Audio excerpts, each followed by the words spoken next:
in the zone, in the zone, in the zone, in the zone, in the zone, in the zone, in the zone, podcast, in the zone, in the zone, in the zone, podcast, in the zone, in the zone, in the zone, podcast, in the zone, in the zone, in the zone, podcast, in the zone, in the zone, in the zone, podcast, in the zone, podcast, in the zone, podcast, in the zone, podcast, in the zone, podcast, in the zone, in the zone, in the zone, podcast, in the zone, in the zone, in the zone, podcast,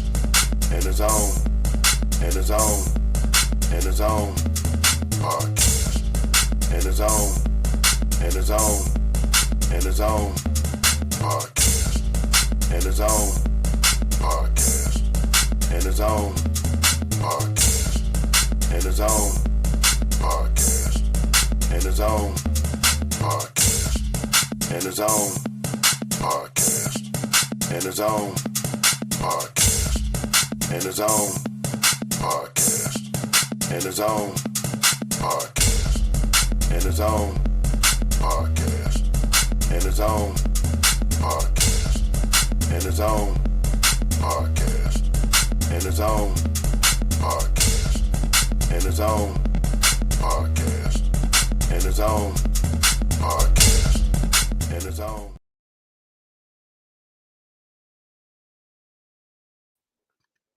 Yo, what's going on, y'all? Welcome to another episode of the In the Zone podcast.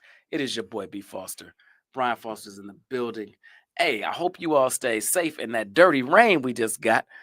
It was raining mud in Chicago. Crazy weather blowing over from the West Coast, I hear, from all the fires. Insane. Hope y'all made it safe to wherever your destinations were. We made it safe here. Happy to be with you. As you've noticed, my co-hostess is not here today. She has the day off, but that's all right. We got a hot topic for you with some of your fave guests. On my left-hand side, my best-hand side, my boy, he ain't been on in a minute. We missed him. Happy to see him.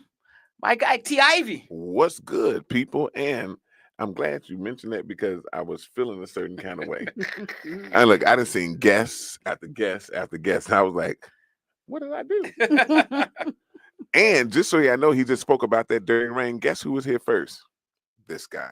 Guess what I was doing? Sitting in that dirty rain. And this brother brought a 3-piece biscuit, mashed potatoes, and didn't even feed me. And had me bring the liquor. Sure did. Happy in the zone day, baby. Oh my God. Hey, I was sitting in that dirty rain too, getting some dirty rice from Popeyes. and I'm gone. And on my right hand side, y'all know her, you love her. The doctor's in the building. Yes, Hey, yes. cookies. Dr. Hey. Angela. What's happening? Can't call it.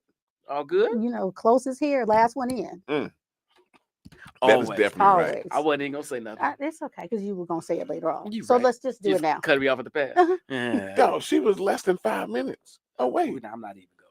No, we just gonna let that ride. We're gonna let it ride. Yeah. Today we're gonna let it ride. And then joining us virtually, I mean, y'all know who this is. She needs no introduction. Jen Leaf, all the way from Dallas. What's happening, baby? Hello, Hey, hello, Jen. hello.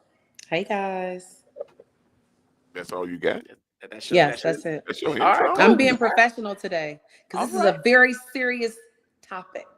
It could be a serious topic, so we're gonna dive right in.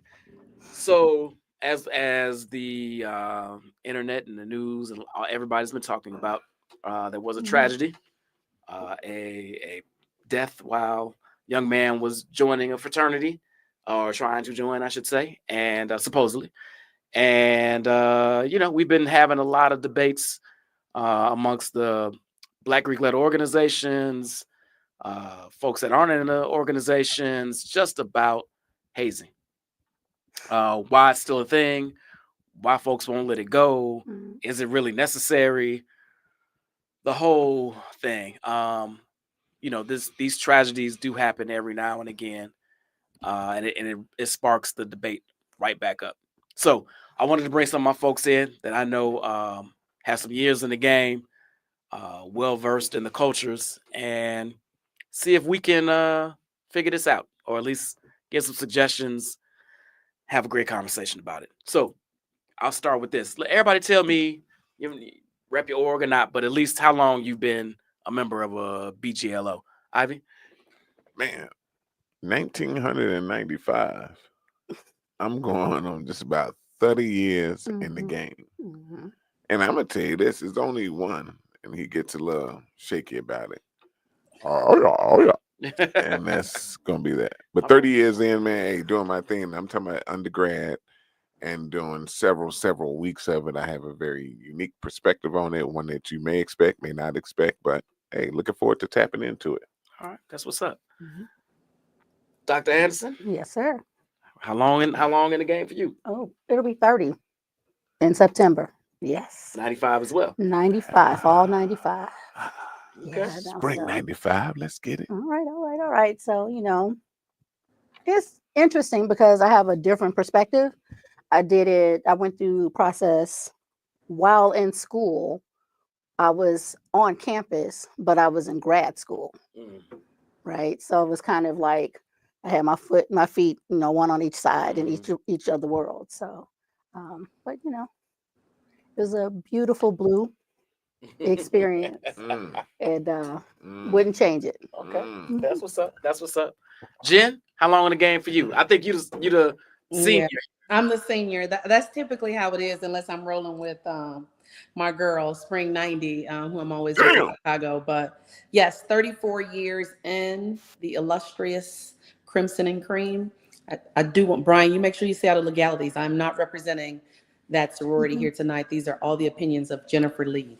mhm, Say less. Understood. Same here on Understood. this side. mhm. And also 95 here, going on 30 years. So we Oh, we wow. we Whoa. gonna have to party together. Yeah, celebrate. So It's 90 about to go down. down. Spring 95 as well.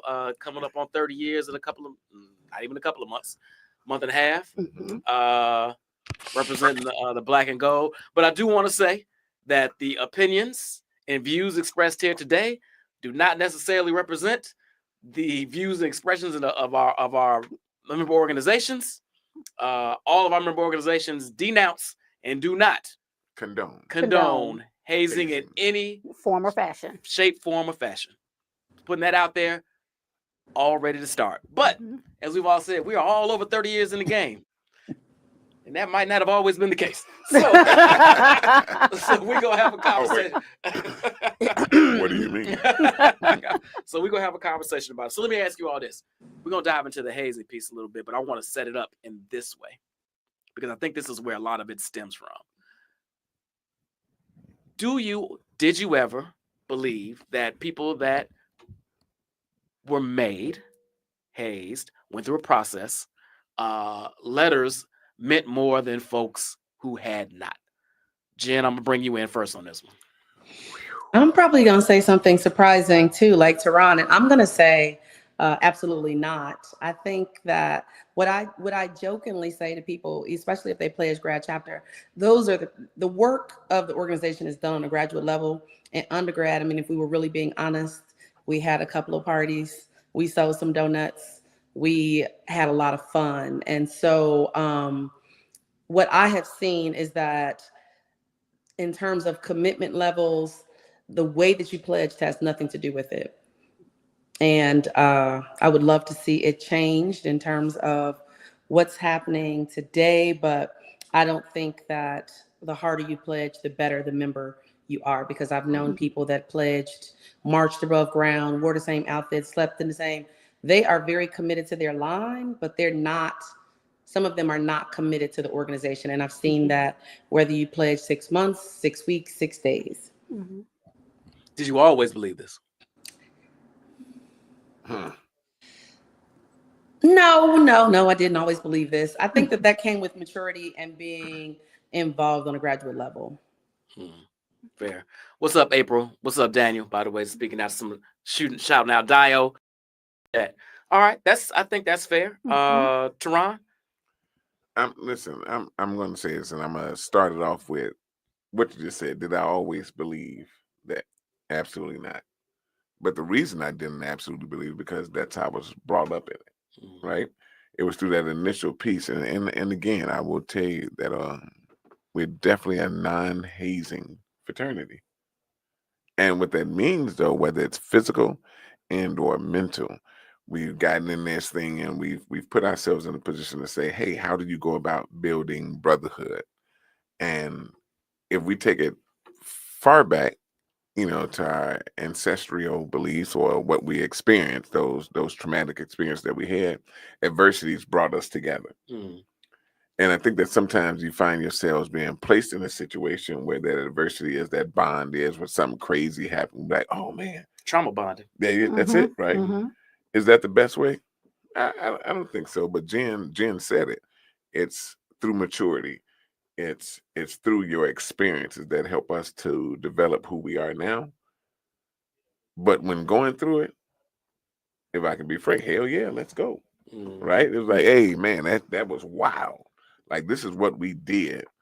And the fact that it did not cost us our livelihoods, it didn't cost us our lives, as we said earlier. And by all means, the death of someone is nothing to be taken lightly. I grieve with that family, and while he's not the first, we're definitely hoping that it's the last that we have to experience that because I don't care what it is, it's not worth your life Mm-hmm. as a whole, right? And but just tapping into those things, that was that thing, that was that trauma. We thought that's what needed to be done in order to say, hey, we really went through it. Mm-hmm. Do I believe that's the way it needs to go now? No, time changes all. Yeah, fair. And I did want to say this, but then I'm gonna pass it to the doctor. You know, these deaths, fortunately, don't happen very often, and thousands upon thousands of people come into our organizations somewhat unscathed. Now, that doesn't mean that other things haven't happened as well, right? Mm-hmm. Arms broken, Mm-hmm. black eyes, whatever the case may be. Um, so just because it wasn't a death, that doesn't mean that other tragic and unfortunate things did not happen during that process. But I also want to state that thousands upon thousands upon thousands upon thousands upon thousands of people come through our organizations every year and don't go through any of that. So Yeah, absolutely. there's two sides of that coin. I just want to make sure we mention both. And now you're unique in this, and like you had 1 foot on both sides of Mm-hmm. the equator, but you officially came in grad chapter. So Right. have you speak on your experience? So, speaking to your question of like, if someone's more real of a member, if they were hazed and went through that gauntlet, right? I don't think so. I don't feel that that's the case.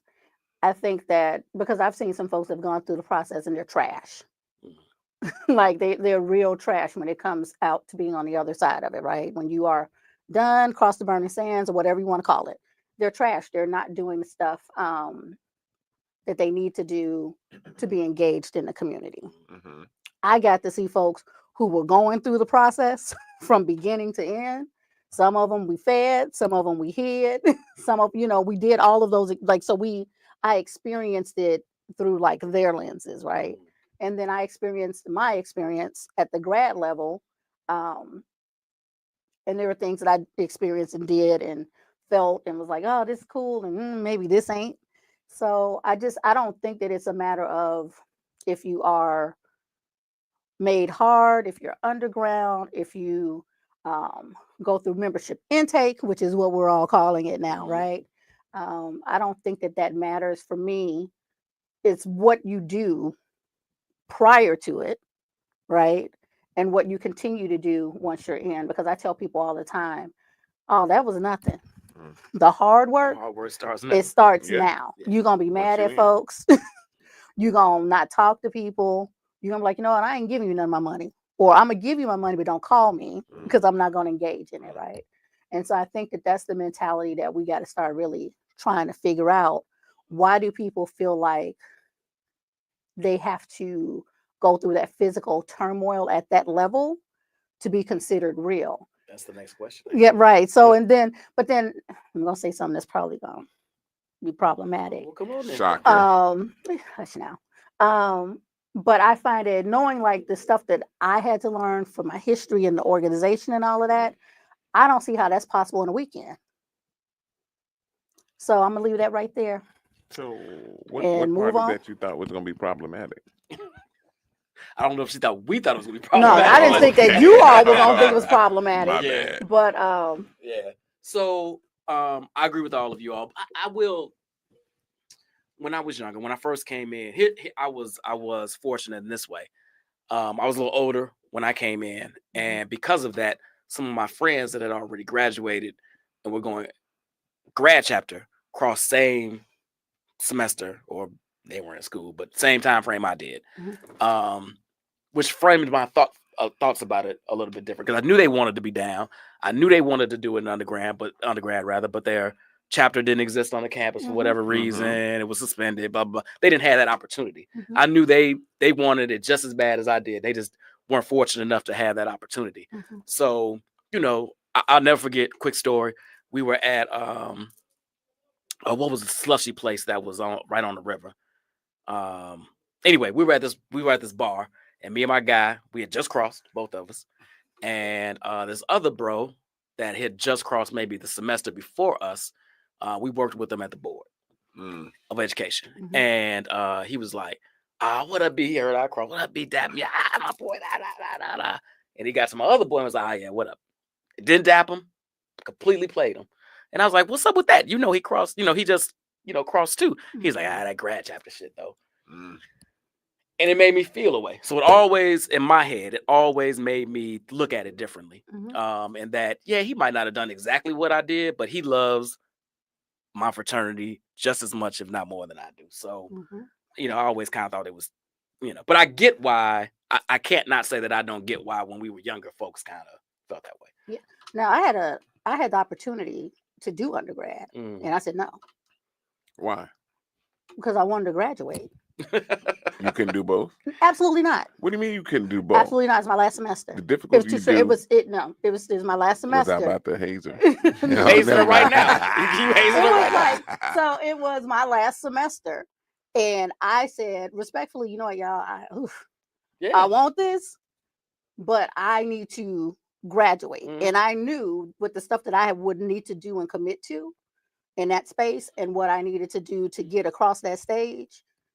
For me, the priority was going across that stage, and they respected that, right? I'm like, but guess what? I'm gonna be here for grad school, and they were like, all right, bet. Well, So right. So then when fall came, I not only was I able to interview and get the invitation to do it, I was on the charter line for that grad chapter. That's what's up. That's what's up. Shimona, don't do that to me. You're old. I am old. So let me ask y'all this. Angie just set us up properly for the next question. Considering we just said that, I will say that I think that people like, why y'all hate? Why you getting hazed? Why would you put yourself through that? And we'll go through that too, but there is still a validity. There's still a feeling of ownership and pride or whatever for having gone through the process. So the question is, though, I guess I'm answering the question by asking it, but why does hazing still persist, even though nationally we've all banned it?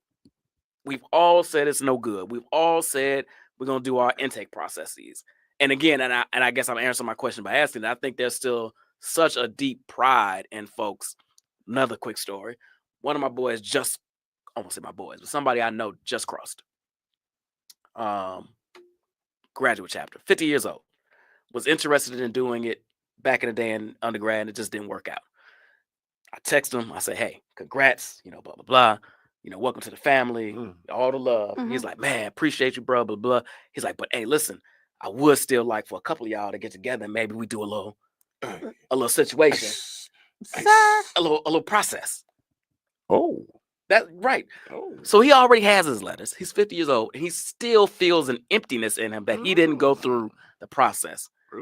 So that would be my answer. It doesn't go anywhere because folks are too tied to it, and it's not just about the old heads that are like, I did it, so you had to do it. It's about folks that feel like their letters don't mean as much if they don't go through a process. Why do you think it still persists, even though our Folks say no. Well, it's easy. It's what we talked about earlier, right? It is. Let me change that just a bit. So the social side of it, the what's put out in public. Nobody wants to be perceived, and this is for you GDIs when they say you are paper as opposed to going Made. through being made, right? And so GDIs, goddamn individuals. Let's just put that in, and there's nothing wrong with that. So let's let that be very clear in what it is I'm saying right now. But when they say, "Hey, we want to go through things," and here's the pieces I just sit here and think about them. When we talk about our culture just as folks, as Black folks itself, we go through a different things. You know, our ancestors, we do things because our ancestors did it. We have certain traditions in our family because our grandparents did it, our great grandparents, our great great grandparents did it, right? It's the same in our organizations. We've done this because this is how it's done. This is how it was done. Let me say that. And we find ourselves saying, are we going to be that true change agent? Because I've always told folks in my organization when I came in, I didn't need that organization to make me. I helped make the organization. I'm not the organization as a whole, but I know what I brought to the organization. And I knew that I would be a change agent for the organization. I've seen what was done in previous years, but some of those same ritualistic experiences, I was like, oh, I'm going through that. Why? Because the group of individuals that I came up with through the organization was something that I wanted to experience. So I made a conscious decision to say, this is the route that I was going. Chicago happens to be one of the most segregated cities in the world. Facts. Right? We say north side, east side, south side, west side, and we know all those different experiences that is there. So when you become a product of your environment, is what you emulate until someone stands up and say, no, I'm gonna do something different. And by doing something different, you go against the grain. You say, this is the process that I'm going to take. And as long as it is for the betterment of the community, I'm with it. And what I will say for us is that as long as I have been rocking with ITZ and the friends and the people that I rock with, we've always become change agents. So let's get out here and be that change that, you know, Mahatma Gandhi say that we want to see, not the quote that's going on with that, but this is just where we are. And so that's it. I'm gonna leave it at that for now. All right, Jen, what do you think? Why do you think it's still prevalent even though it is totally illegal? I think that it's one of those things that's just passed down like tradition. And what I will say is that it's really a problem on the undergraduate level.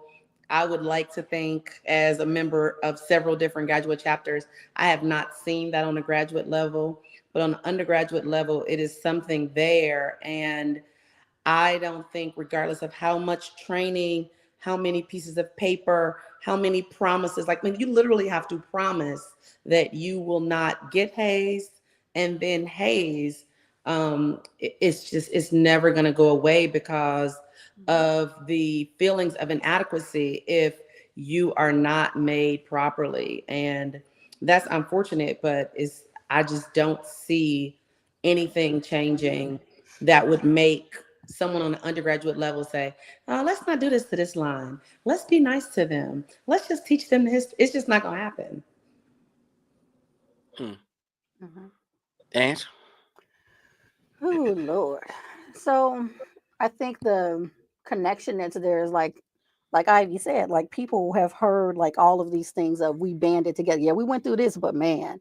And I can think of times when people would tell those stories, even now with even our group of friends, right? And they're like, yeah, we did. We had to, but then you all's faces light up with some of it, right? Because you're like, yeah, I remember that. Like Yeah. those types of chuckles, right? I mean, you're right. Right. You know, and Right. so it's like this That's really what Allison just said. yeah, you know, it's like this really weird space to be in because you're like, wait, but they beat your, you know, they wanted to beat your ass, and you're like, oh man, that was. So I think as long as that kind of exists, but the reality is, and I think one of the listeners said this, like, you get hazed everywhere.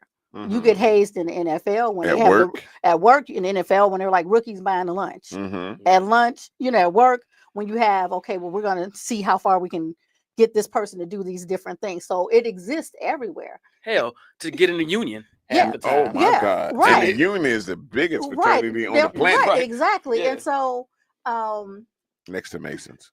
and so you have all of that going on. So it makes sense as to why some folks feel like they're missing something, Mm. because they are missing something, right? They're missing, in some of those instances, I think that they're missing some of the tightness that was developed when you went through those processes together, right?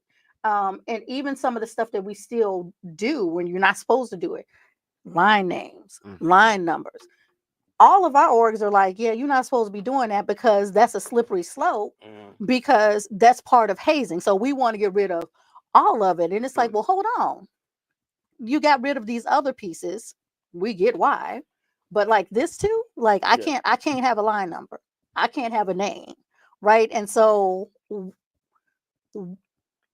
what are you doing to kind of make the other side of it seem like, man, this is the place to be. This is the fun spot to be in, right? Because it's supposed to be fun, but it's also supposed to be with a purpose. Right. Hmm.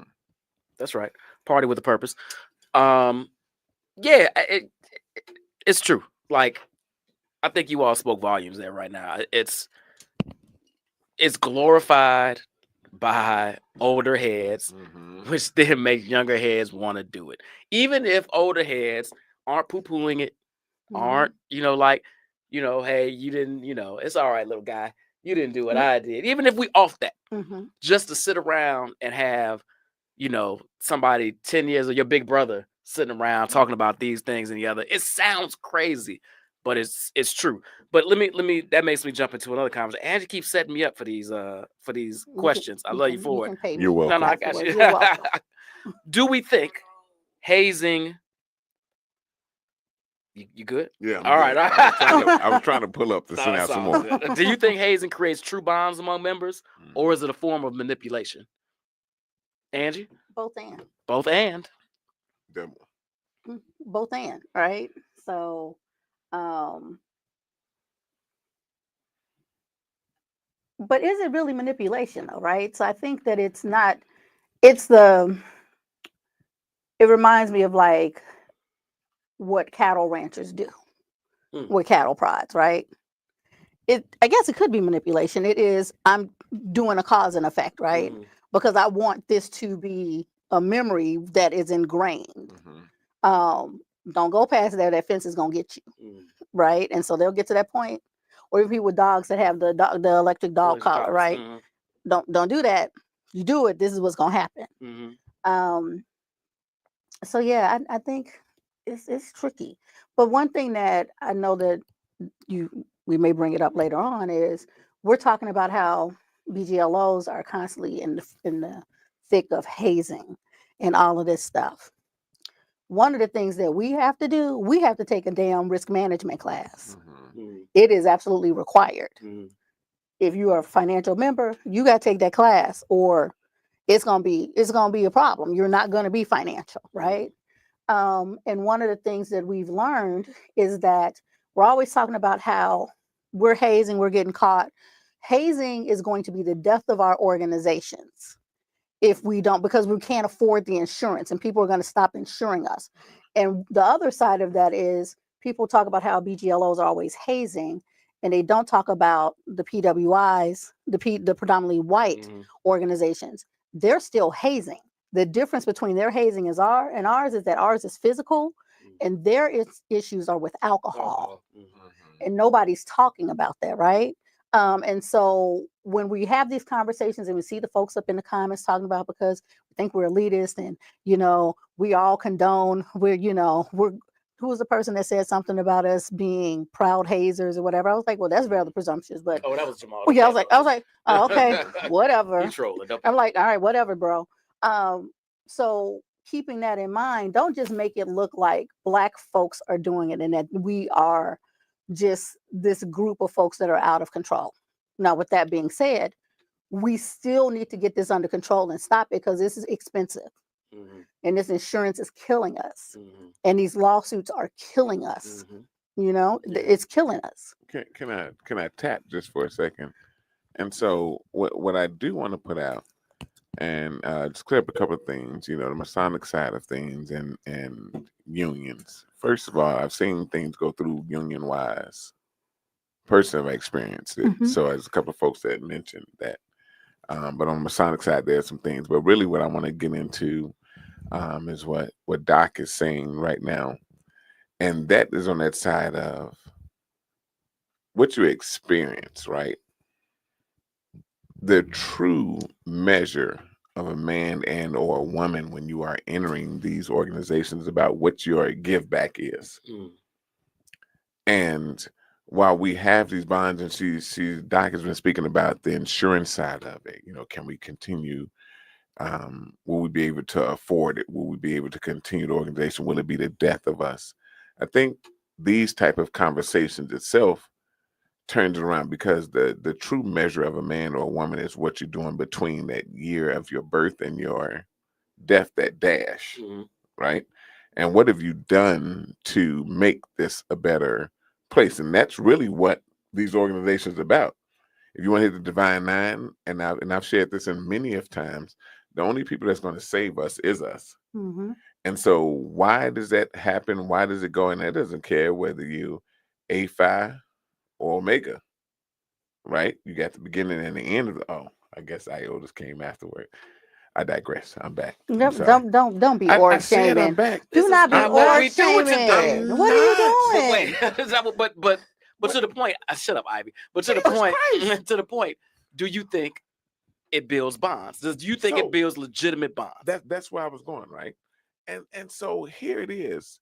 And whether it is a trauma-based bond Mhm. or the doves were flying, the harps were playing, your Mhm. experiences are what makes you. You know, I don't care which side of it you're on, you're going to naturally gravitate toward those folks that experience the same things as you did. Facts.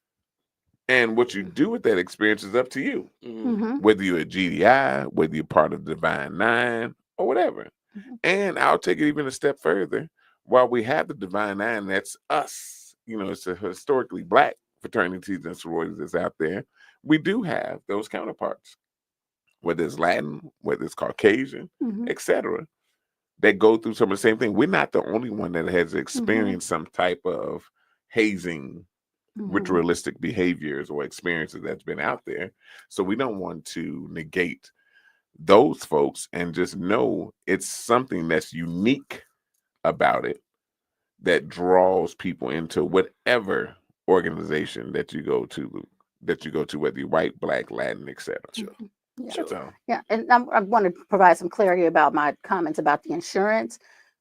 We're talking about lives, right? And so, Absolutely. and I'm not Absolutely. minimizing that, but I'm looking Absolutely. at it also from the business side of it, right? Because Yes. we are business organizations, right? And so, if we're having these conversations about you taking people's lives, you're harming people, people are harming them. Let's talk about those people who have done self harm Mm-hmm. because they either have not been invited to the org or they have been and they just it wasn't what they thought it was going to be, or they just were so overwhelmed by it, right? So those are all super important parts of this conversation, but it's also important that we talk about the business sense of it too. Sure. So that I just want to provide that because I don't want Yeah. folks saying that not I'm not Mm-hmm. finding the other stuff that I'm putting insurance is more important than anything else because that's Yeah, not it. no, Yeah, that's 100%. exactly right. 100%. People think these are all social organizations. These are business organizations that Mhm. have liability, that have incorporations, that like it's millions upon millions upon millions of dollars Mhm. funneled through us to And charities and affiliations. and all these other things. So let's not just think it's all about the strolling and the stepping and that's all we care about. Jen, I'm bringing you in 2 seconds. I meant to ask Angie this to follow up on the previous question though. And this kind of question ties into it too. Did you ever at any point regret that you didn't take that chance in undergrad and go through that process and kind of do you ever feel like that.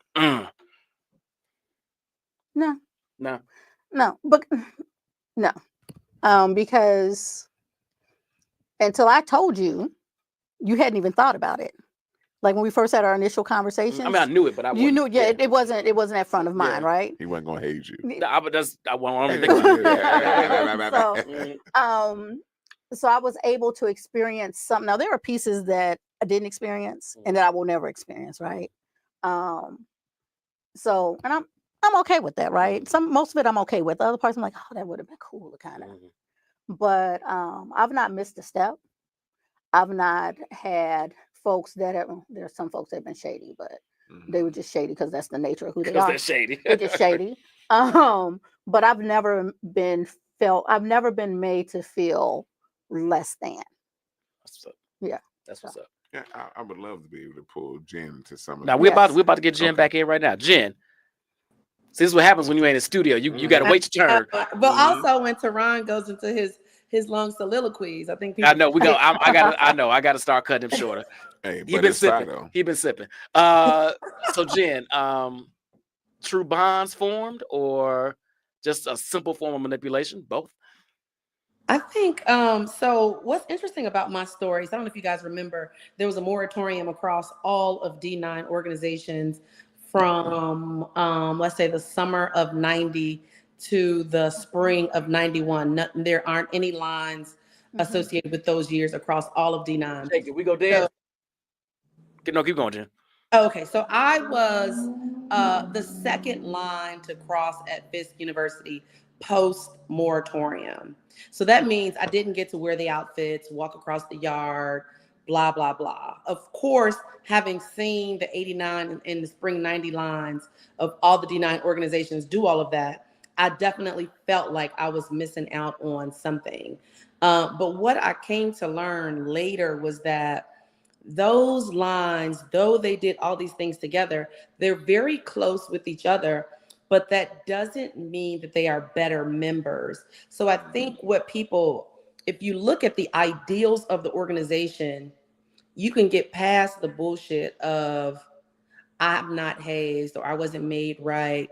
Because if you look at every era of the organization too, like my advisor, she pledged 6 months. And of course that stopped, right? And so every era there's a different pledging process because something has happened to make the process change. And if we could just let those go, I think that we would be much better off as organizations. But for me, I think that and I think that anybody who is being honest would agree, those lines are very close with each other. I would feel like they have a bond that is different from the lines that came after that, if depending on the pledging process. I'll say that. I hear you. Good points. Good points. I think if we're being honest, and it might be, as I mentioned earlier, it might be trauma bonding, but I think there are, and my G-Pops, what up, Dre, said it very well. Shared experiences and historical reference points matter. There are times where I meet brothers from other organizations, right? And we'll, say, what up? Oh, yeah, you a Kappa, I'm, Alpha, blah, blah, blah. Where'd you cross? Boom, boom, boom. What year? And just by, undergrad, grad, whatever the case may be, whatever letters come behind the chapters, then you start having conversations, right? And there's something about having had, Teron said this earlier, these shared experiences, even if you didn't share them, right? If you didn't personally share them. I only have one ship that I share these experiences with. But I do have conversations with folks, and it's like, y'all do this, y'all do that, da da da da da da, and you just kind of gravitate to folks that have these experiences. Now, does that mean these experiences are always the best way to do them? No. I'm not saying that. I'm just saying that there is some value in having those experiences shared together that go across chapters, that go across organizations, that go across could be even racial or racial lines, because there are non-blacks in our organizations. It could go across sexual lines, right? I could be talking to a Delta and we could be chopping up about some things. So there's something to that. Again, that does not mean that the way we necessarily came in is the way we should have. I'm just saying there are some bonds that happen in there, whether you did it together or not. But it's obviously some manipulation going on in there because, hey, getting your laundry done and free pizzas ain't necessarily part of the process. So I mean, you might have got taken advantage of a little bit in some of those Bring me my scenarios. purple now, ladies. These Skittles ain't orange. So I mean, that does happen. Let me ask you all this. Shared trauma bond. Shared trauma. We know that it's illegal, but do we think that our organizations are doing enough to enforce the illegality of it all? And if not, and we think they're ineffective, the programs that are going on right now, what actions could we take? Jen. Yeah, let's go. Jen, what do you think? So what's interesting is that when you look at, and again, I like to look at the history of these things. Like I've watched the process of Delta Sigma Theta change from this to this, but also I've watched the process of other organizations. And I think that the shorter you are online, and I'm gonna give a nod to two organizations that do have, I would say, weekend processes, or they get pledged that they're at their conventions or regional conventions, which is also very interesting. The less risk that you're putting people in. And I think the only way, I mean, if we really were being honest about this, that we could see some improvement is, because I mean, honestly, they're doing everything. We're being trained. People have to sign that they're not going to be hazed. They limit the amount of people that you can even interact with while you're in your pledging process. They don't even call it pledging process no more, whatever they call it these days. They've done all these things. And I think the only way that you can do it, honestly, is to limit the amount of time or exposure that the initiate has with the members, because the longer you are in that process, the more chance that you are of something bad happening. And then, I mean, we've seen too where they'll cross and then what's it called, post-pledging. So you're going to pre-pledge, pledge, and then post-pledge. It's nothing that Grand Chapter can do about some kids over in Iowa deciding that they're going to post-pledge. I mean, what can they do about that? Iowa. Jesus Christ. I just picked Iowa, like random. There you go. Very far away from all Anyway, that's happened. No, but that's a good point, Jen, because we just that's what I was saying earlier, right? Like I had a guy that just came in, grad chapter, big 5-0, and still wanted us to take him through a process. And what could the org do about that? He's already a member of the org. Now, I got a scenario I'll pitch later, but I want to hear other folks' thoughts around it. Angie?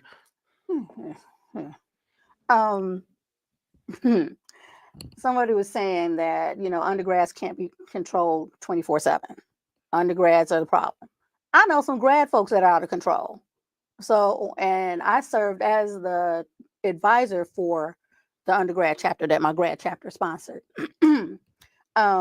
So let's just kind of dead that with, there may be a higher belief and incidence of that happening undergrad, but I've heard some crazy stuff at the grad level. So with that being said, Jen made a point about the shorter the process, the less likely there will be issues.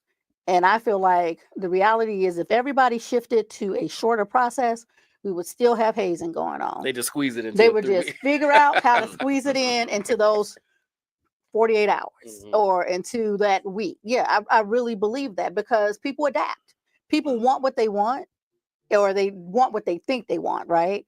And they're just going to adapt, right? So the reality is you got to start sending folks to jail. Wow. That's really going to be what will give people, I think, a greater pause. I want you to make an informed decision. I want you to make a fully informed decision, right? Or start hitting them with what these bills are when you have these wrongful death suits, or you have these suits where people have been maimed and injured, where their lives are permanently changed, right? Giving that off to those individuals. How y'all gonna split this bill? 5-6 ways? What is it? Right? And so I don't know what our orgs can do more of.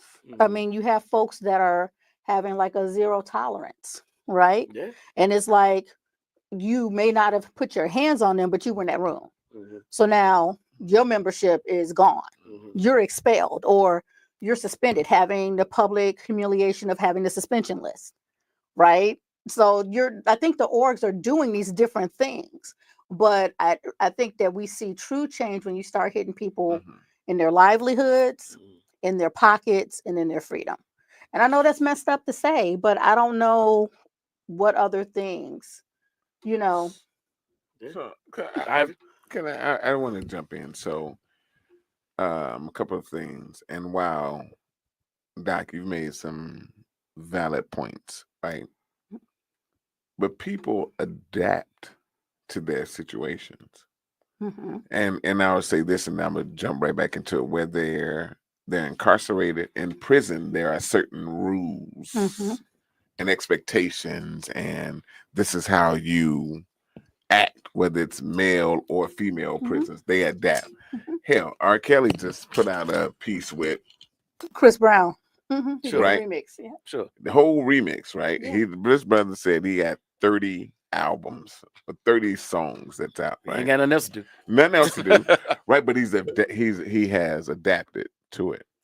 And part of what you're saying, I look at it and I say, that's from the business aspect of it, Mhm, right? Because you talked about insurance, you talked about this and that, and what it costs and impacting people's jail time. livelihood in jail time. mhm, So it's a business side, right? Mhm. Like, but what happens when that's thrown out the window? When that's not a particular person's, that's not what they care about. mhm. And we've seen, and as in my world professionally, I have seen people be like, Whatever, I'll pay it. right, I'm done. Right. like dead ass. Mhm, And so ultimately, I just always try and take it back to what these organizations have, why they were created, why they created, and ultimately, it started with one, and people broke off. There was different fractions mhm, of it. They said, "Hey, we're gonna do this. We're gonna do that." And with that being said, is we say, "Hey, what do we want to be a part of?" That's why we have the Dems, the Repubs, the Independents, etc. Sure. Like we can mhm, go through all that. So those are all different fractions of what's been out there. So how do we say ultimately, what are we going to do differently? How are we going to change the outcomes for us, for them? So it comes down to a value system. And our values tap mhm, into who we are, what are we looking to do, um, how are we going to make a difference, what's our legacy that we're going to leave? Because at the end of the day, everybody is born, death, and it's that legacy. mhm, How do we impact that? And I seek just to say that, to say, hey, when we get into it, it doesn't matter because we didn't know. Hell, high school, grammar school, we didn't. mhm, There's no way you can tell me you was gonna be A5, mhm, etc. mhm. In high school, I could have told you. But anyway, go ahead. This guy, anyway. But it is like we didn't know what our impact would be on the world, Mhm. and ultimately the divine nine in my mind, Masonic side in my mind, was about changing the outcomes for our people, and our people meaning those that had the same values as I. And I'm not even talking about race, creed, and or color. It was like, how are we going to change what's happening and make this world a better place? So that's what I seek to say with it, and I'll leave it at that because I could go down this rabbit hole, but essentially it's just what we're going to do to change what's happening for us. So let me. Teron cooking. He all that boy stay cooking. No one takes a physical when play. Jamal, here he come. I was waiting on you, Jamal. And Robert, I'm with you, Weave. Hey, Rob Weave. you What made up, some Weave? great points What up, on out Rob here tonight, Weave? but hey, bro, it is what it is. What up, Jesse? I see you in there cooking too. Hey, so I've got a plan. Oh shit. Are you fixing us tonight? I got a plan. Okay, let's see. Let me hear. Let me see if I agree. Boo! No, my bad. I got a My plan. bad. Ooh, Okay, tomato, go. tomato. So here's the thing, and somebody just said it above. I think it was Ev. What up, Ev? I honestly don't believe, no matter how we penalize, no matter how we punish, no matter what we charge, no matter how much jail time we give, hazing is going anywhere. I just don't. I just don't think it is. I think it's too ingrained in who we are and the processes that we are used to going through. So we have to change what hazing is and means. Here's my suggestion. Bring back above ground processes. Because it's not hidden. Underground processes are not hidden. Bring everything back above ground so people can know who's on, who's doing what, who's moving where, who's moving with whom. I'm just saying, Say less. bring it back up so there are eyes on it. Mhm. Put very, very strict rules, regulations, and time frames around what every organization does. Make them all, we'd have to come together as organizations to make this happen. Mhm. Make them all the same. People are going to haze because that's what they believe folks need to do to get in, Mhm. and folks believe that that's what they need to do to get in. I'm not against you having to earn it, but let's change the frame of what earning it means. Mhm. So if that means it's 3 weeks and it's all this studying and it's a scavenger hunt and 1,000 push-ups and 2 miles around the track or whatever it may be. I'm not saying you ain't got to do some work. I'm not saying you ain't got to learn some history. I'm not saying you don't have to recite some shit. But let's get all the hitting and all that. Let's get that out of there and figure out different ways for folks to earn it and put it on blast so everybody knows what it is. And then anybody or any chapter or any organization, I'm going to say chapter because it's never just a whole organization doing anything. Mhm. Any chapter and the members in that chapter that get caught doing anything other than that process, death penalty. Jesus Christ. Well, Not good Lord. electric chair for him. Death penalty for the chapter. Chapter's dead. You have to make these things harsh as shit for it to go anywhere. Mhm. Chapter dead. That way, old heads will come back and be like, Don't we do ain't this. doing that shit the way we used to do it because my chapter means more to me than how I got made. Mhm. After a while, a decade later, old school, I'm not, old school would be a decade later. Everybody will share those same stories about how they get made and they had to run those 10 laps and I had to throw up because my big ass couldn't make it around the track and blah, blah, blah, blah. And that will be the new thing. And all the dinosaurs that had to chase chickens and all that shit will be gone. And everybody will be able to have that same story without a lot of the bullshit. That's my plan. I think it's got to be a mixture. First of all, who's chasing chickens? Right. That's Thank the you. first Thank you, thing. Doc. What are you Who chasing no chasing damn chickens? chickens around? And here? what What's did they wrong do with you? said chickens when they caught them? We ate them. We fried them. And we brought some watermelon. How you think you got the chapter feast? Well, I think it's a mixture of both, right? So some folks are like, people don't care about going to jail. That's true. Not all people do, but there will be some Yeah. that will be like, nope. I would call my undergrad chapter members at random times that I knew they were supposed to be asleep or where they should have been doing something. And I would always tell them in every single call and say, I will call the police on you myself Wow. Mhm. because I like my job.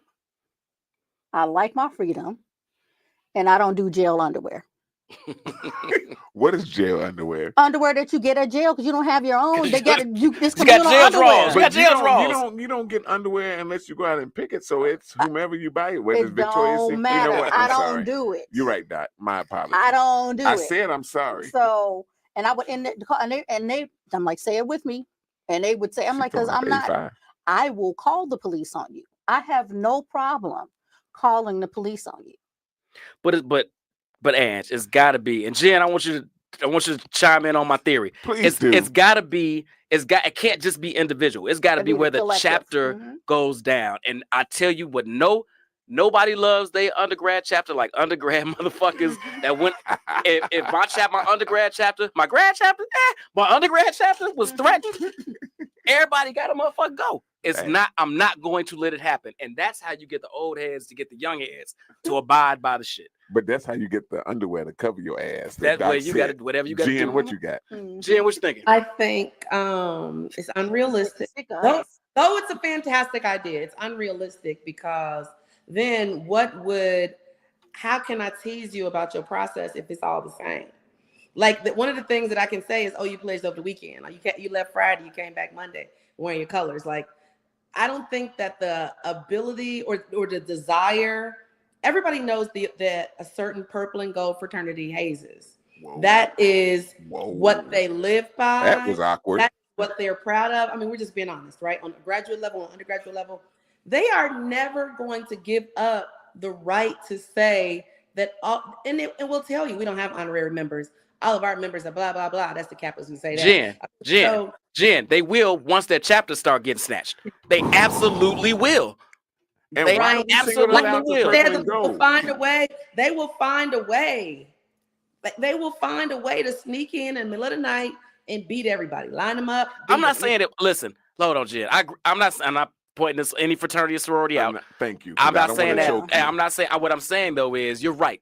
Certain people will still try it and pull it, and sometimes get away with it. But if enough motherfuckers get caught and enough chapters get the death penalty, guess how low that number goes? Oh, I don't agree. Okay. Think about the penal system itself. How many people are in prison right now? That's personal, Ivy. No, it is, but there's still been the essays, the vato, the 2-1 homes. Yeah, and they got a whole system in jail. Right. So it doesn't stop. They assimilate. But if all right, so Ivy, if this is a stupid ass scenario, but if the GD said, hey, no more shooting and killing motherfuckers, and if you get shot and killed, this chapter of the GDs goes down. That's dumb because that's what a lot of this shit is based on. But my point is that just because you did some shit in a quote unquote gang and you go into jail, you still in the gang. Right. The gang still exists. The neighborhood gang still exists. That chapter of the gang, bikers gang, still exists, right? If you start wiping out the chapters, now your fraternity's livelihood is at stake. But that's not accurate, bro, because chapters have been snatched. And what happens? They open more. It's different fractions of the gang side of it. It's all I'm just saying. What I'm asking you is this. If that was the rule and you heard some kids at your chapter where you were made was hazing, would you go down and join in or go down and stop the shit? Okay. But that's me. But guess what? For every one of me, there may be 1 or 2 or 3 that say I'm going down there to perpetuate what's happening. There might be. So that's all I'm saying. People assimilate to their environment. That's what I was just tapping into earlier. So there's always going to be the left and the rights. Chris, listen, we're comparing D9 to gangs because they're organizations that form together to, for whatever reason, go for a universal or a solidified goal. Doesn't mean that they're the same. Doesn't mean that, but any organization, and gangs or organizations can be compared. We're not saying that the same. We're not. Thank you. Because I just want to clear that up. Christopher, we're not saying that D9 and gangs are the same. That's not where we're at. But we're just talking about that process in which they've been going through. So please, let's get that to be understand. We're not doing that. So, all right. So I'm to your point, Ivy. I'm not saying that it will stop everybody. Okay. I'm not saying that folks won't still break the above ground hazing processes. What I'm telling you, what I think, and I don't think this will happen because I don't think we'll ever risk the liability of going back above ground. But I think the point of it is if enough chapters dominoes start falling, enough people will start changing their behavior and will course correct folks that don't want to. Will it be perfect? No. But all we're trying to do is mitigate folks getting hurt and dying. It's not worth it. And I agree with that. It is not. Jen, what were we gonna say? So I was gonna say, okay, so I was thinking about you and the fact that your son is now in your fraternity. And so the problem lies in, I want my son, I want my child to be made the way that I was made. So it's always the old heads. It was where that child died, his father knew, you know what I'm saying? Like he knew he was online. Did you go down when your son was online? Did you limit what they could do to him? I mean, until that type of thing happens where we're not like, oh, I want my child to be made. I don't want them to be paper, blah, blah, blah. Nothing's going to change. We have to change. It doesn't have to be my theory. And I want to bring you back in.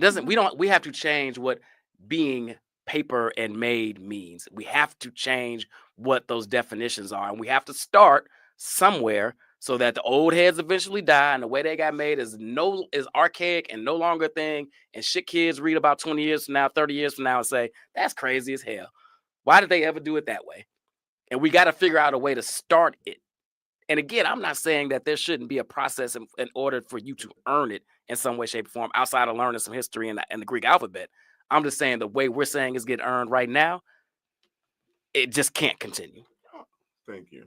And I don't even remember what the question was. we ain't even no question. It's What are not. your thoughts? No, it's your thoughts. We on just it. we just talking now.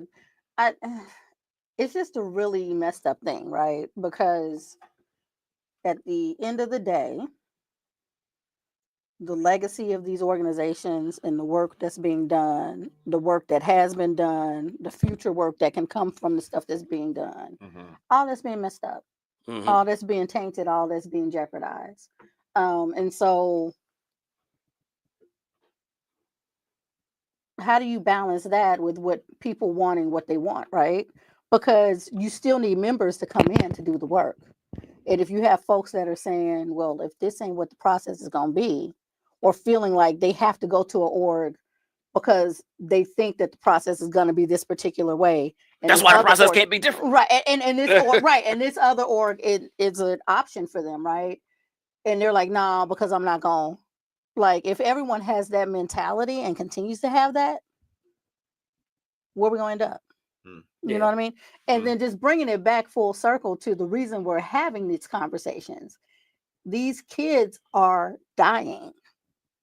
These kids are getting maimed, hurt, mentally, physically, psychologically, right? And these kids different. These kids aren't us. They are. These kids are different. not Oh my God! us. Right. And so, like, I think that's the thing that bugs me, right? Like, if you grown and you decide, like, if you good and grown and you decide you want to do some bullshit, Well, power to you. I don't know what to say, because you've already made your choices and consequences. right. You've already made your mind up. So there's nothing that I'm going to say. That's because you're going to reply with, yeah, but I'm saving that breath for my deathbed. You know? So there are folks that have had their minds already made up. Those folks, I can't. Let me ask you this, Ange. Let me, and I'm circling back around.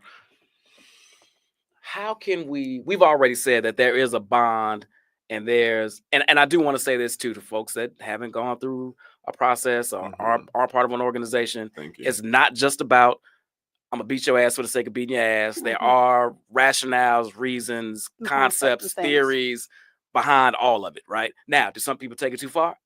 Absolutely. Have they always taken it far? Absolutely. But there are rationales behind it. Does that make it okay? I'm not saying that. I'm just saying it's not just beating the ass for the sake of beating the ass all the time. So what ways can we build that bond? How can we replace all that physical with something else? What are the things we can replace that with, to build that bond in different ways? I think you always have to, it requires more work on the part of the chapters and the folks that are over intake and all of that. You have to figure out people's why. Right. So I think that our screening processes, like, you know, I know that some orgs, it's like, if you inviting them to the informational, that means that you need to be ready to give them an offer to come in. Right. You shouldn't be right. And it's so, but I think you got to. I think that's somewhat fair, though. Why am I inviting you if I'm not going? If I'm not interested in you being a member? You're trying to figure out if they are, because you have a snapshot. But you should be snapshot. But you should be observing them, right? So I think it speaks to. Yeah, what are they gonna say in the informational that I'm gonna learn that I should have already known? Right. So let me finish. Let me finish. So I think that it's a matter of, you have to figure out people's whys, and I think we have to be a little bit more discriminating and discerning with some of the folks that we are. Even more? Jesus. Yeah. Because you see some of them come in and you like, what is yeah, you're right. I got one in particular. If I could take it back. Right. Like, lean your ass back. But that's your discerning aspect. You said, like, why are we doing it, right? Because what you just said there, if that is not, what's their why? We got to figure out the why. What's their why? Like, and are they? Because everybody sends their representative. But people speak. Thank you. Everybody sends their representative. Exactly. But we really do need to get down to the. But how do you get to that? I know where you're going. How do you Amber, you might want to talk to people that go to boot camp more often.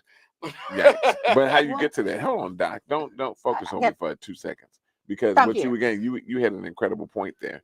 it is on their why, but their why comes through a series of experiences Mhm. because people can present to you whatever they want, Mhm.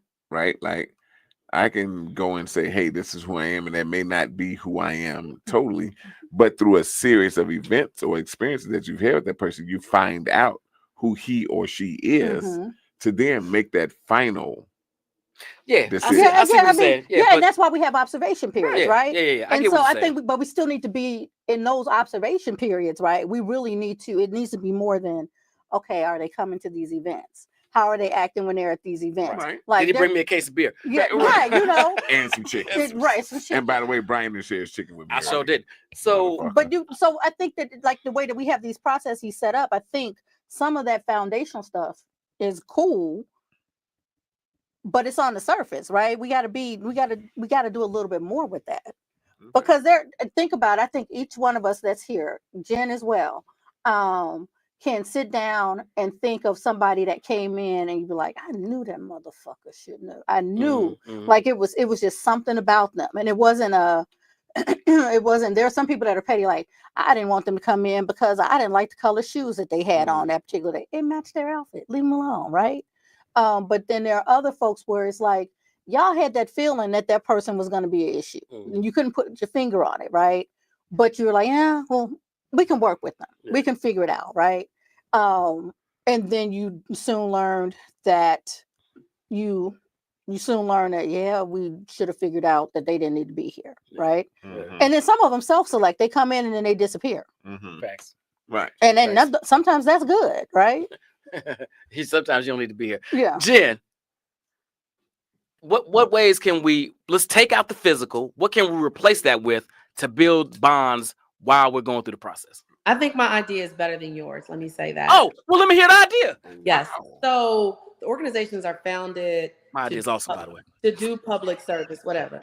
What if there was a public service competition between little, especially these lines of 122, like whatever. Number one, that shit needs to stop. Like, it's impossible to know 122 people. I don't care what you say. But if you have this line of, you could take half of the line, the other half of the line, they do a public service competition, and it has to be well thought. It has to be, how do you do the funding? It has to be implemented. And so competition typically drives camaraderie. It shows organization. It improves your communication skills. And then they have to present it. And I think that since public service is at the root of what we all do and why we should have all joined, doing a public service competition instead of lining up and getting your ass beat would go a lot further. That's not you know what, Jennifer? I like that idea. I will add it fold it into my idea, because I don't think your competition idea is enough. Let me tell you, if I'm 19 years old, what ain't gonna drive me to come be a Delta? We're gonna have a public service competition. What the fuck? Oh, you want Delta Sigma Theta before you ever walk into the room. I mean, you'll do whatever Delta tells you to do. This is how you earn it. Said like an escape room concept. I love that. I love like an escape room concept. No, I agree with you, Jim. But what I'm telling you, I agree. I would fold that into my idea. But what I'm telling you, people will always, if there's nothing, a competition you win, but everybody still gets in, or is it a competition like whoever lose don't get in? Well, those who lose are dead. Shut up. I'm sorry. No. I think so you're gonna have to let them in, because then that would be considered hazing if they go through all of that. So you've really earned nothing, and that's what I'm telling you. People want to feel like they've earned it. So you can't just say, because even if you get your butt beat, you're still gonna get in. So, but I'm the physical. I'm not condoning it. What I am telling you is that people feel like they've done something to earn it if they go through a physical process. Just doing a presentation, and I agree with you. We're all built on service. But if there's no skin in the game, wait, I can not do none of this shit, have a bullshit presentation, still get in. Wear your letters? Like, that's bullshit. Okay, so I paid $425 to pledge.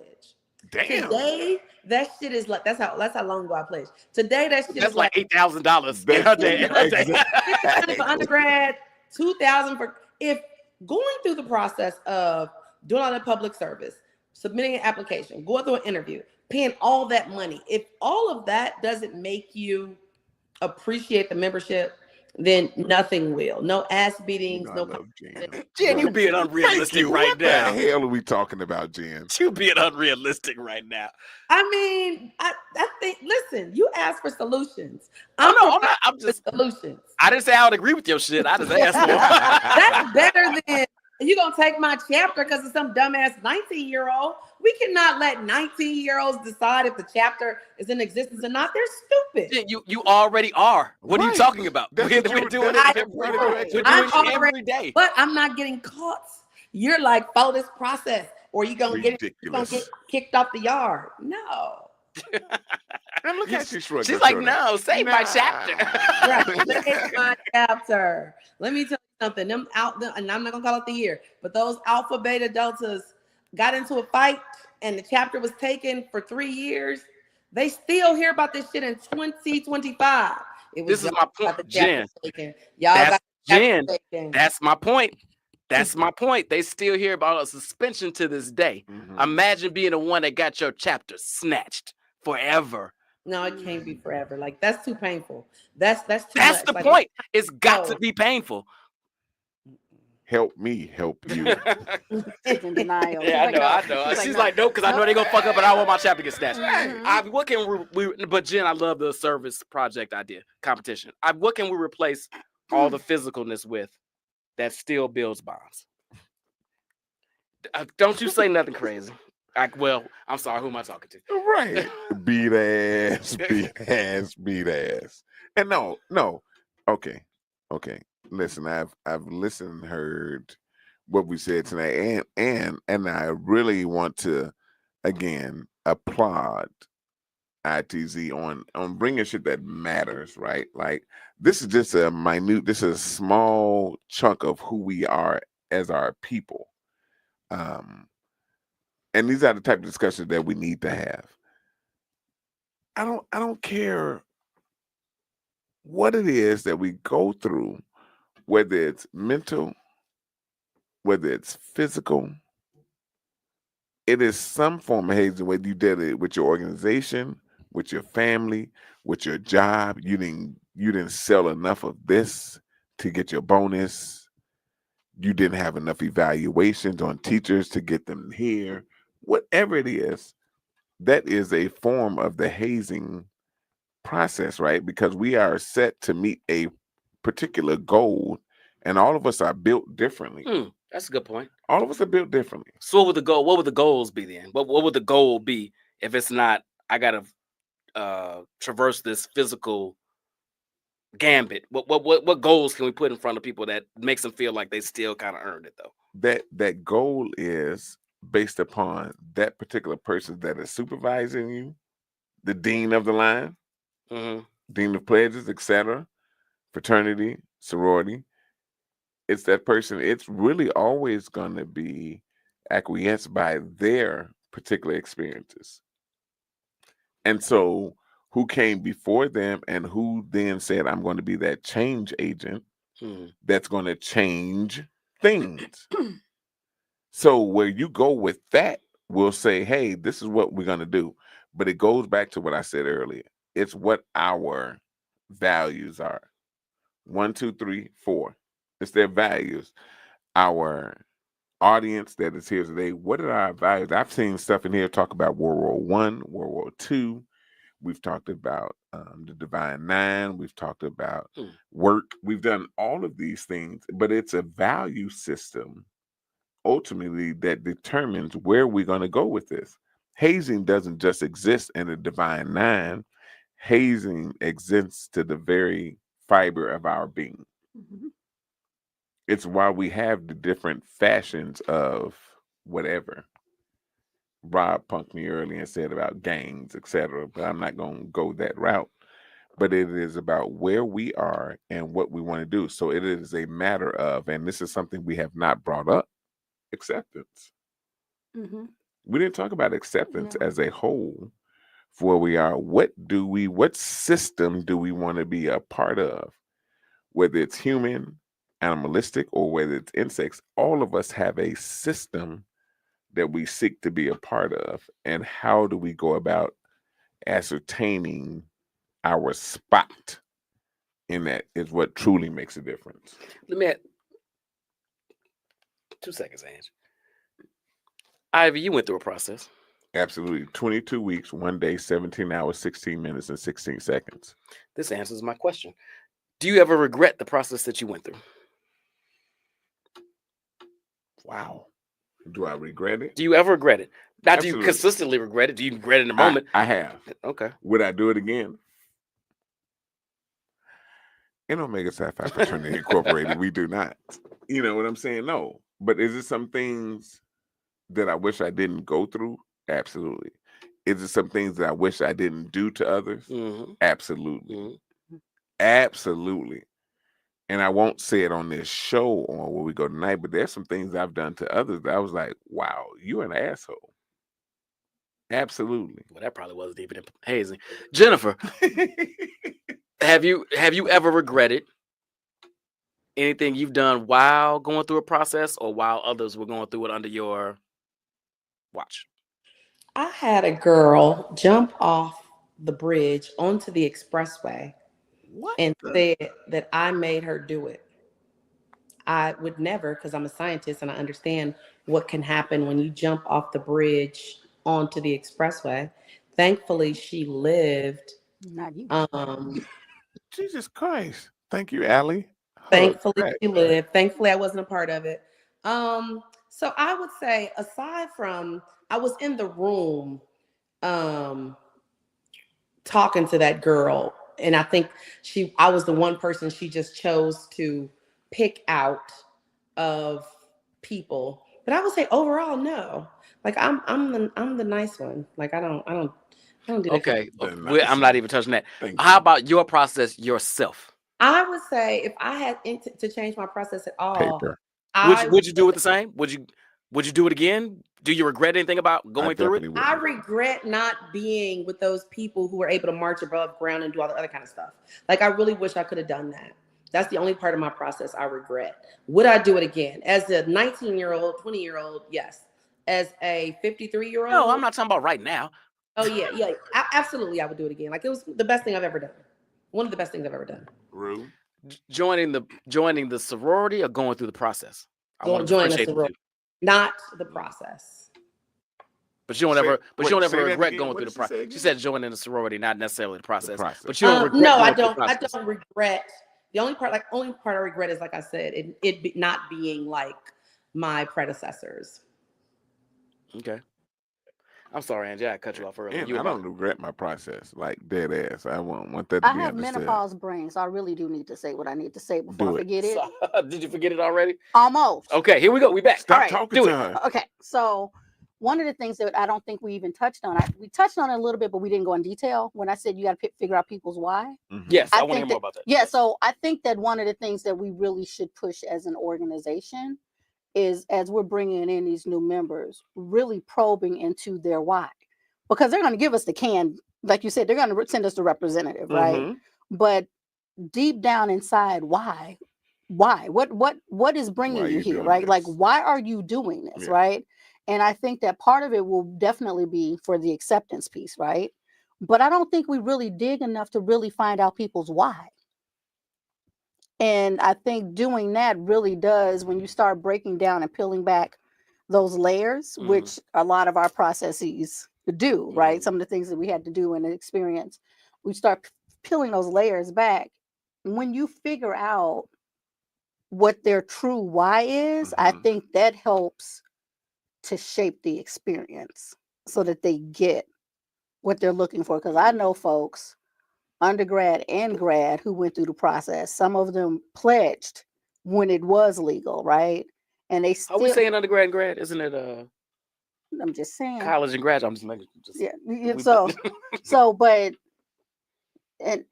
there are a few, not very many, but there are a few that still have a piece of emptiness in them.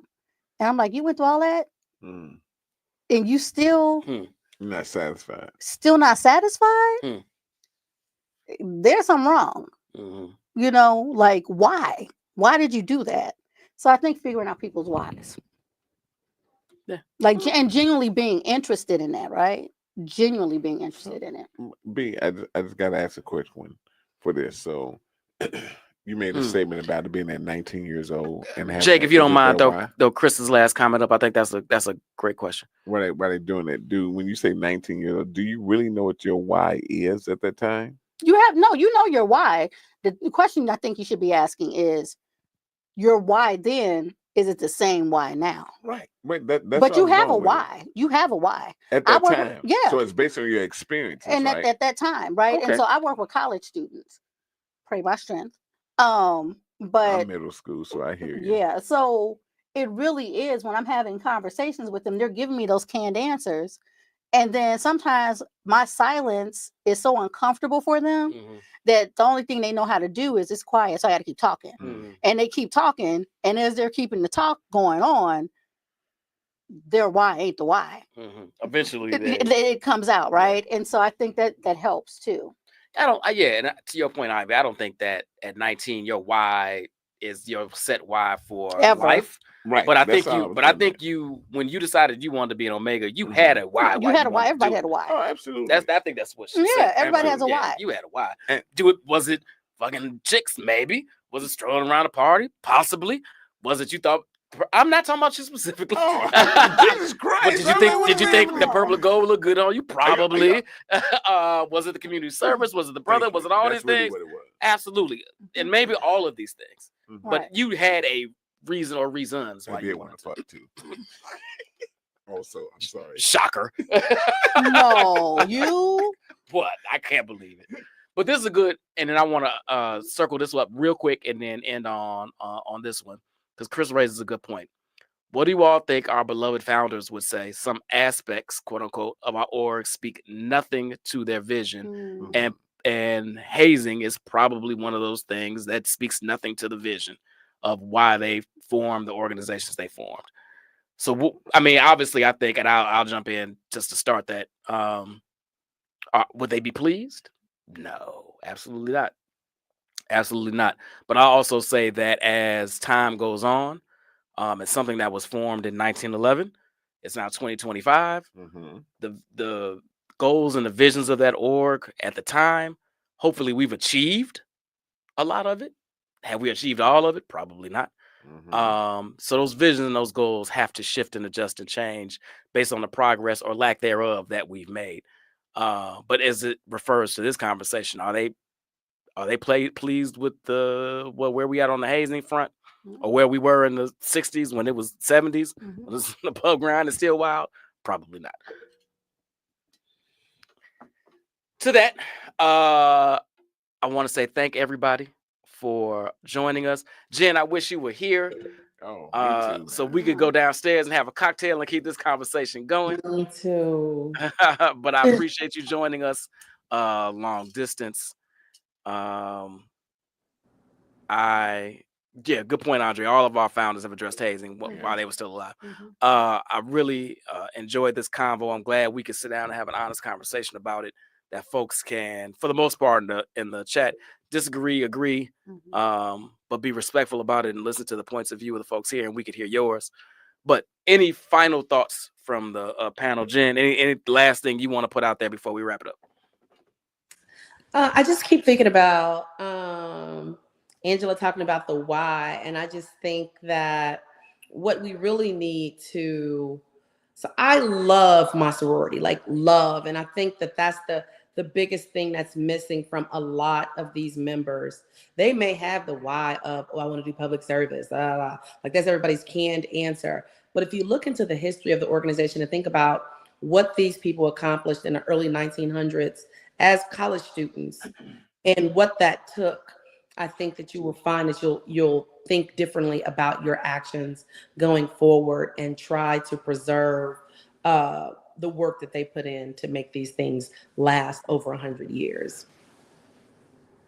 Thank you. Hear you. Thank you, Tanya. Thank you, Bobby. Appreciate you. Hey, sis. Hold on. Let me go to long-winded over here first.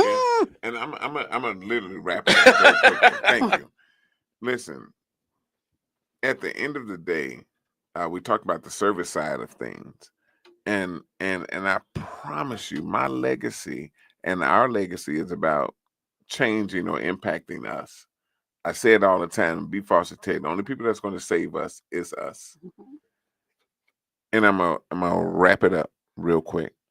Listen, I don't care where you are in a divine nine, just make a difference. Mm. Come out and change and leave this world in a better place. And I know folks have said it, but I truly and wholeheartedly believe that change comes with our experiences, and our experiences will help to develop the next leaders. Get in and do what we have to do. Explain that don't leave this planet without sharing your knowledge so that the next generation can impact us as a whole. I love what we did here today. It absolutely was a difficult conversation to have, and it's one that I'm very proud of to be a part of tonight. So I thank you for inviting me. Thank you for inviting Doc. Thank you for inviting Jen and you and Sean for hosting this. But if we're going to be that real change agent, we go beyond that, because our conversations will tap into hundreds, thousands, and hopefully millions of folks that'll change what's happening with us as a whole. Appreciate you, brother. Doc, Final words. final words. Stop killing people. Thank you. Like just cut that shit out and really think about your why. And if your why is some bullshit, go somewhere. Because it's so much work that needs to be done. At the end of the day, it's so much work that needs to be done. I mean, you have had conversations. I've had conversations with other folks. I don't care who you are. I don't care what org you're a member of. I don't care what may have happened. Find a chapter, do the work. Do the work. And some folks are like, I can do the work without being in the chapter. Okay, then don't say that you're an alpha man. Don't say you're an omega man. Just say you out here doing the work. Do the work. Find some place to do the work. And this is part of the work, having these conversations. Facts. Mhm. Facts. Appreciate that. Hey, thank you all for joining us. I'll end on this. A lot of people don't understand, and it's not for everybody. Everything isn't for everybody. It's not. Yeah, and I'm not saying that to be disrespectful. I'm just saying everything isn't for everybody, and that's cool. Mhm. That's fine. I wasn't meant to be an NBA player. It just wasn't my ministry. You were too tall. Mugsy I was Bowles. too tall. Kid Muggsy. But I will say this: these organizations were formed and put together at their roots for service, for brother and sisterhood, Mhm. and for, to be honest, business purposes. Damn right. Mhm. Just some partying and whatnot, spin out of that, sure. But those were the reasons they were put together. So when people are in these orgs, to Andy's point, be you 19, be you 99, do the work. But I'll also say this: just because, and people's question, like, you can do the work without being in an organization. You absolutely can. But this thumb can move a couple of things. This hand can move more. So we band together as organizations. So we're not just individuals out there scatterbrained running around trying to do our own little things. So we can impact as much change as we can as possible with as many people as possible. That's the reason these orgs exist. Don't get it twisted. I'm not saying you can't do good solo. But what I'm saying is, even solo, what you're eventually going to do is what? Some grassroots organizing, so you get people to support your mission. And that's what we do. We support each other's missions. But to that point and to that end, I'll always end and I always say this whenever we get in these debates in the different social media spheres: do something. I don't give a shit who you are. I don't care what organization you belong to. I don't care if you a soloist. I don't care if you got two friends.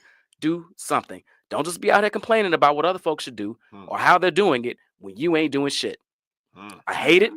It bothers my soul. It burns my soul.